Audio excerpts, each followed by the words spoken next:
Bonjour à tous, c'est Daniel, pasteur de l'Église biblique baptiste de Charleville-Mézières. Merci de regarder notre chaîne YouTube.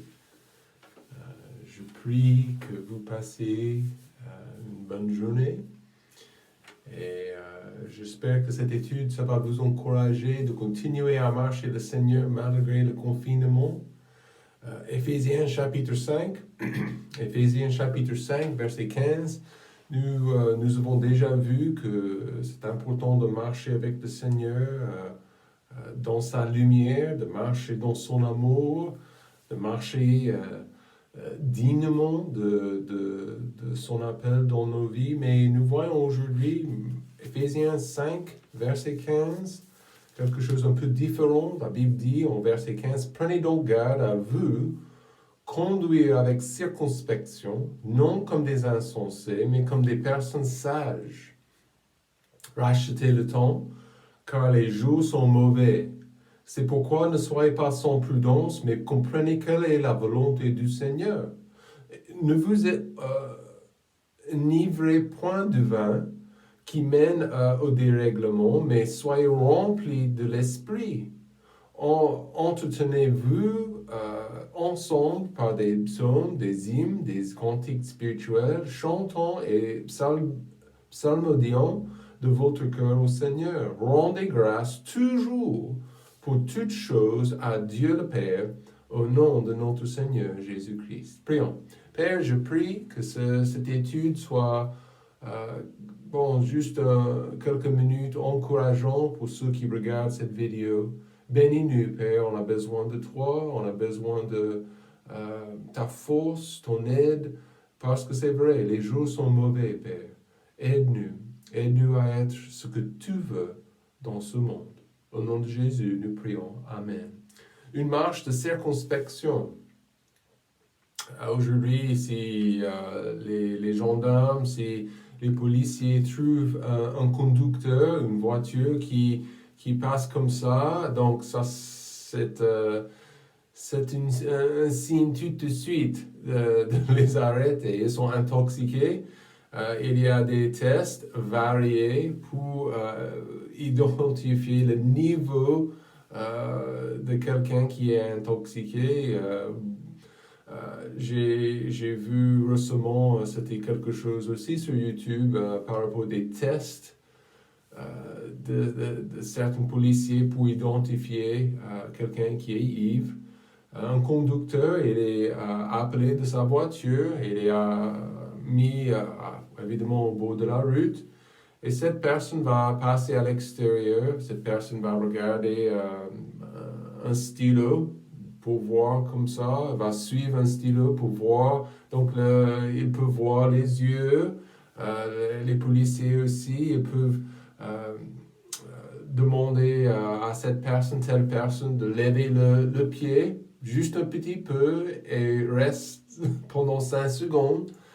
Et en plus aussi, s'il y a une ligne droite, typiquement, pour faire un test supplémentaire, ils vont demander à ce conducteur intoxiqué de marcher sur la ligne. De marcher sur la ligne.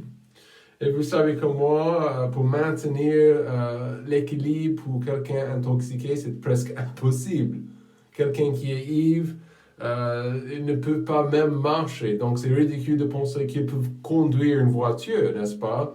Mais pour marcher sur une ligne bien droite pendant quelques 10 pas même, c'est presque impossible. Et dans notre texte aujourd'hui, l'apôtre Paul, il nous encourage, il nous motive et il précise l'importance de notre marche comme des enfants de Dieu. Et dans plusieurs chapitres, maintenant on est en Éphésiens 5, en Éphésiens 4, il a fait pareil, en chapitre 3, il a fait pareil, chapitre 4, verset 1, juste pour vous donner un peu de contexte. Je vous exhorte donc, moi, le prisonnier du Seigneur, à vous conduire d'une manière digne de la vocation qui vous a été adressée. Et il a continué dans plusieurs versets de chapitre 4, de marcher dans l'amour de Dieu, de marcher dans sa lumière, comme on a vu la semaine dernière.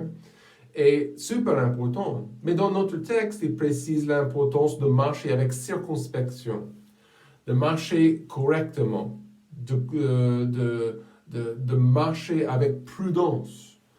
Et le terme circonspection, ça donne l'idée l'idée, c'est de bien regarder et d'examiner.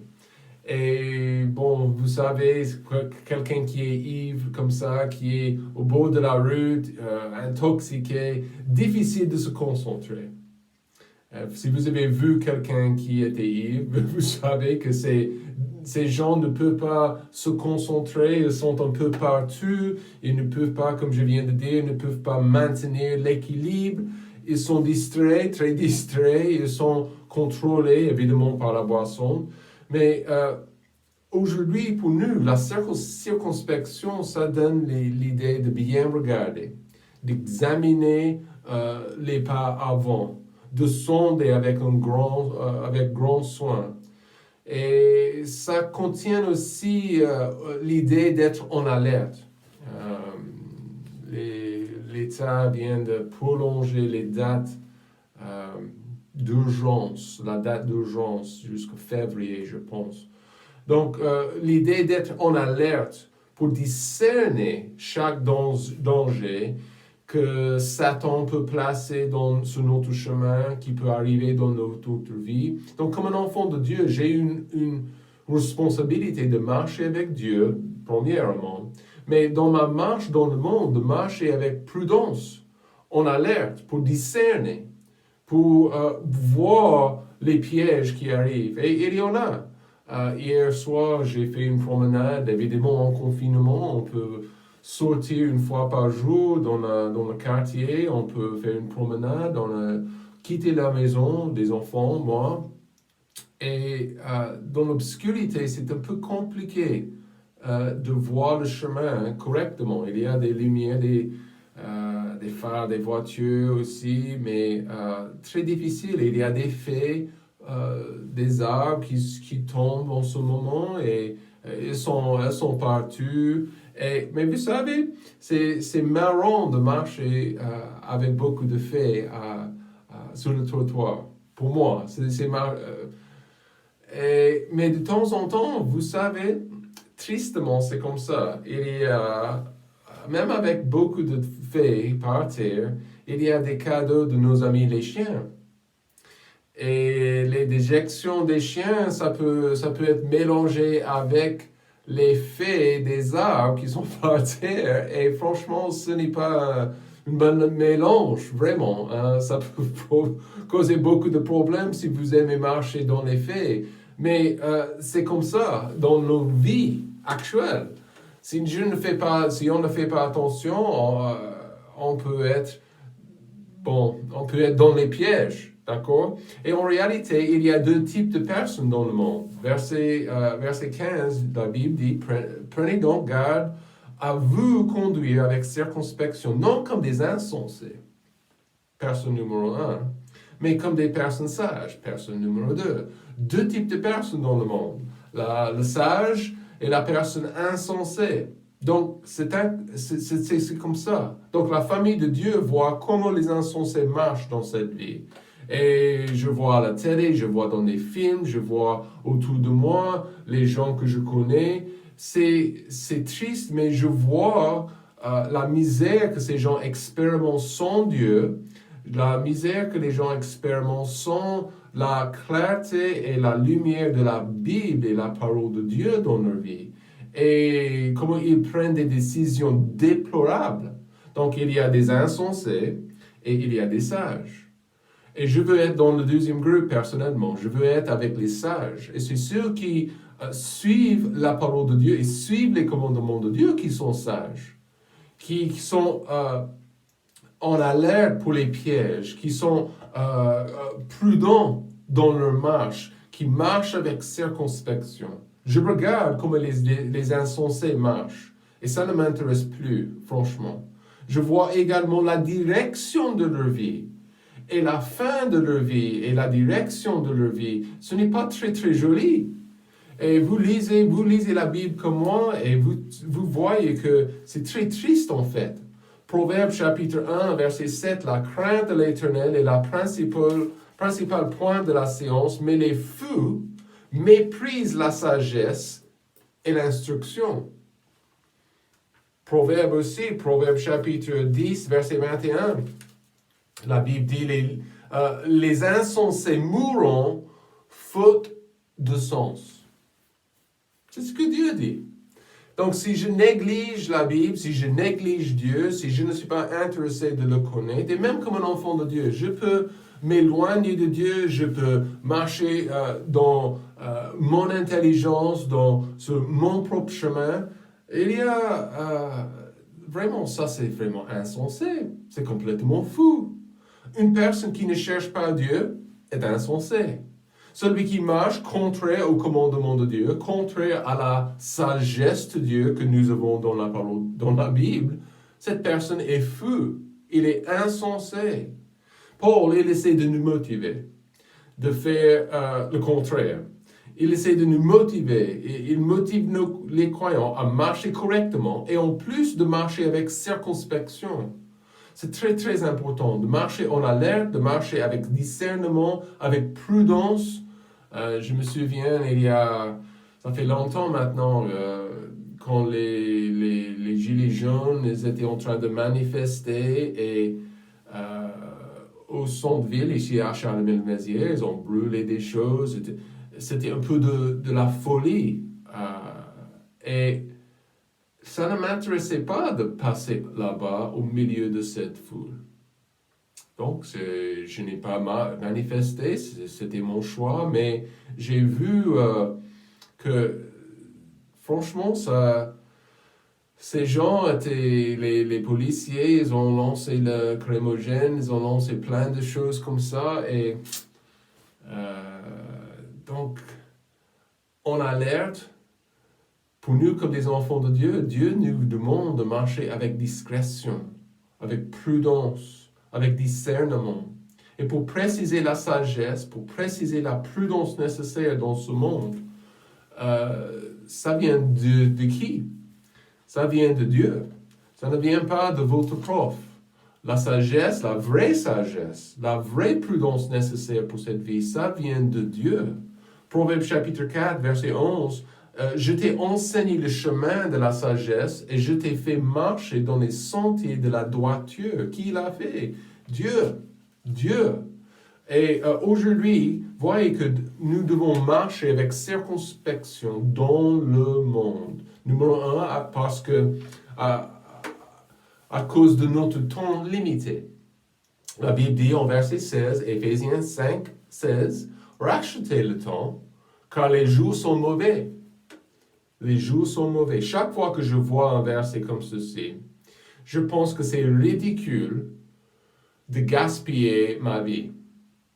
Paul, il nous encourage de racheter le temps. Donc, profitez du temps, profitez de chaque jour, profitez de chaque semaine. Ne pas gaspiller votre vie. Mais vous savez comme moi, il y a énormément de personnes qui gaspillent leur vie pour rien. L'argent, la place, donc un boulot, donc ça c'est le grand but, l'objectif de leur vie, ces choses. Mais le croyant, l'enfant de Dieu est dans le monde pour marcher pour Dieu avec un objectif éternel. Gaspiller leur vie, c'est pas possible. On ne veut pas, on ne peut pas.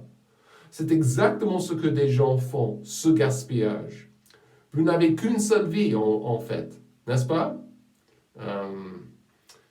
Il y a des gens en Inde qui croient qu'ils vont revenir comme une mouche et une vie après, ils vont revenir comme une vache, ils vont revenir comme un animal. Et écoutez, la Bible dit, nous n'avons qu'une seule vie. Une seule vie. Comment marchez-vous? Comment, comme quelqu'un qui sera face à face avec Jésus un jour, est-ce que vous marchez comme un insensé?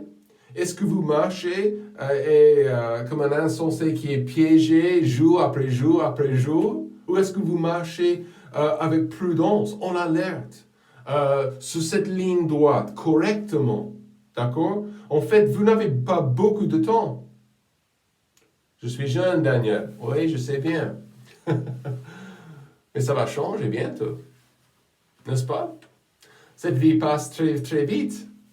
En fait, nous n'avons pas beaucoup de temps pour servir Dieu. Donc, qu'est-ce qu'il faut faire? Profiter. Comme Paul a dit, racheter le temps. Profitez des jours que nous avons. Vous n'avez pas beaucoup de temps pour investir votre vie, votre santé dans les choses éternelles. Mais c'est le meilleur choix. C'est le choix, c'est le geste prudent. C'est la marche prudente. Nous vivions, n'est-ce pas, dans les mauvais jours.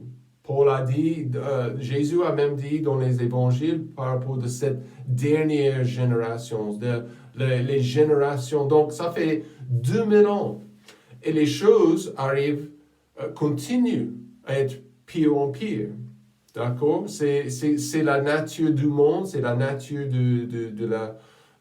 des pécheurs. Donc, ce que nous avons besoin aujourd'hui, ce sont des chrétiens qui sont consacrés à vivre pour Dieu, qui reconnaissent que leur temps est limité, qui reconnaissent qu'ils doivent briller la lumière de Jésus-Christ dans ce monde ténébreux, dans des mauvais jours, n'est-ce pas? C'est super, super important. On a aussi, numéro 2, il faut marcher avec circonspection dans le monde à cause de notre temps limité. Et aussi, deuxième, à cause de notre confiance dans la volonté de Dieu. La Bible dit en verset 17, « C'est pourquoi ne soyez pas sans prudence. » Encore, il répète cette pensée de me conduire, de marcher avec circonspection, avec prudence. C'est pourquoi ne soyez pas sans prudence, mais comprenez quelle est la volonté du Seigneur. C'est triste, mais il y a beaucoup d'enfants de Dieu, beaucoup de chrétiens qui ne comprennent pas du tout ce qui est la volonté de Dieu. Qu'est-ce que Dieu veut que vous fassiez dans votre vie? Pour la personne, je dois me marier avec telle personne. Mon travail. Où est-ce qu'il me faut habiter? Où est-ce que je peux servir, investir ma vie pour la cause de Christ? Donc Dieu, il vous a mis sur cette planète pour une raison. Ok? Il a une volonté spécifique et précise pour vous-même et pour votre vie. Sa volonté n'est pas un mystère, pas de mystère. C'est quelque chose que vous pouvez trouver. Il faut être ouvert, il faut être humble devant le Seigneur, il faut marcher avec lui jour après jour. Dieu, certainement, comme un bon père, il va ouvrir les portes et il va vous diriger et il va vous guider. Donc Dieu me guide dans cette vie. Il ne me laisse pas seul, il ne me laisse pas sans direction. Donc Dieu ne va pas me laisser toute seule. Il va me guider et m'aider. Celui qui marche dans la prudence, il y a quelque chose d'énorme dans leur vie. C'est une confiance. Une confiance, un esprit courageux. Une confiance pour aujourd'hui et une confiance pour demain. Dieu ne va jamais, il ne va pas me laisser tomber. Il va me guider. Et je dois me consacrer à sa volonté pour ma vie. J'ai une confiance. J'ai 44 ans, s'il vous plaît. Donc, j'ai expérimenté pendant combien de fois dans ma vie la direction de Dieu.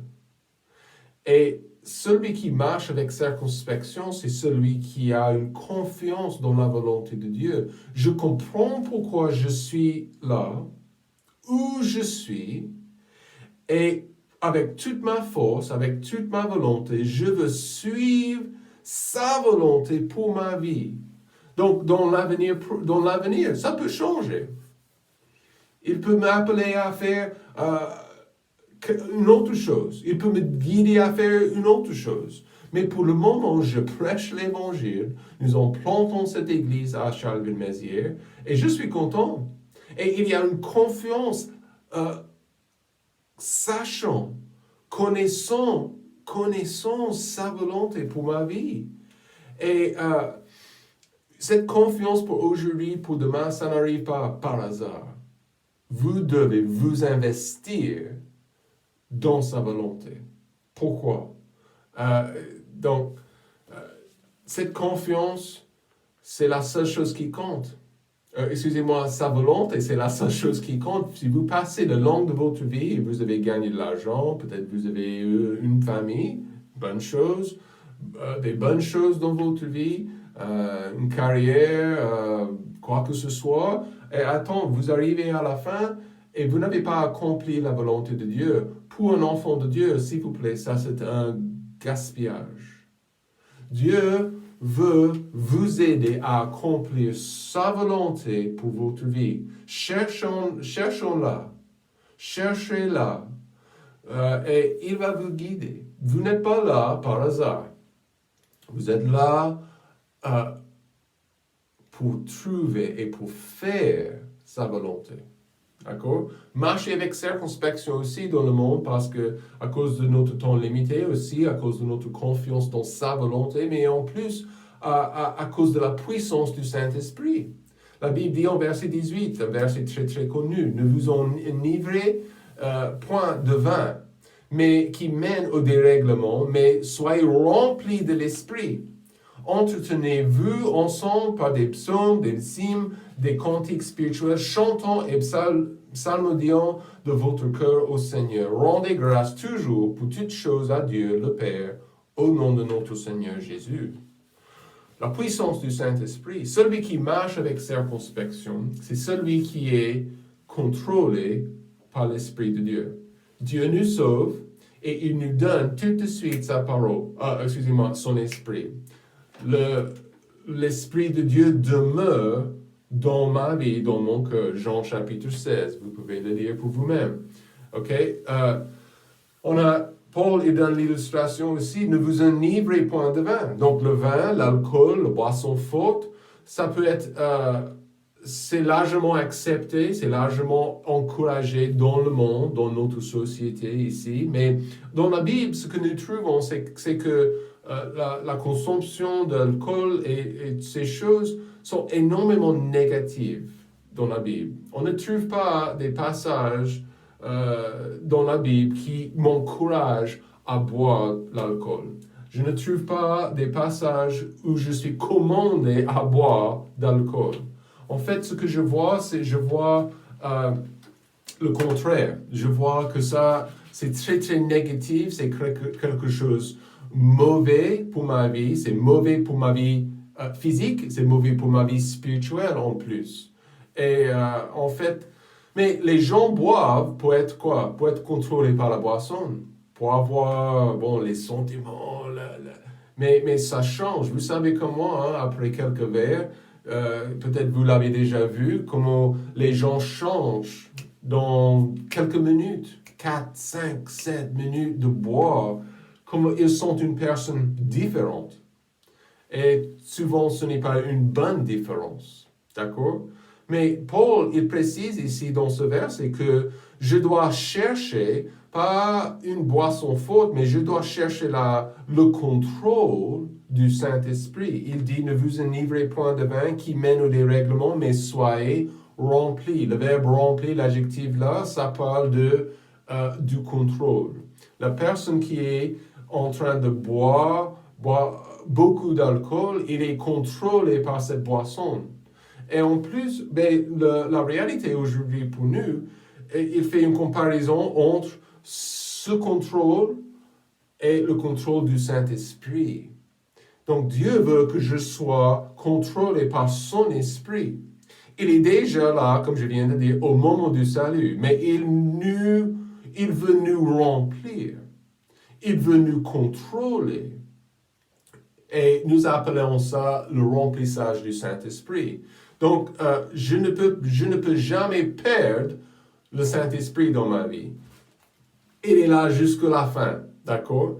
Mais si je ne marche pas correctement et si je ne marche pas selon la parole de Dieu et si je ne cherche pas son contrôle, donc c'est-à-dire quoi? Je lui donne le contrôle de ma vie.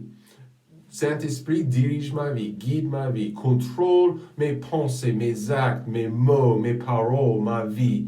Et ça, c'est ça. Je lui donne, je le dis souvent, je lui donne le volant de ma vie. Ça, c'est le remplissage du Saint-Esprit. Et il y a des moments quand, des fois, jour après jour, je reprends le volant. OK? Et régulièrement, je dois chercher ce remplissage. Régulièrement, je dois lui confier le contrôle de ma vie. Et nous voyons le résultat de ça, la puissance du Saint-Esprit. Il y aura un rappel de la parole de Dieu. Verset 19, entretenez-vous ensemble par des psaumes, des hymnes, des cantiques spirituels, chantons. Et bien, donc, les cantiques de ça se trouvent, les psaumes se trouvent dans l'Ancien Testament.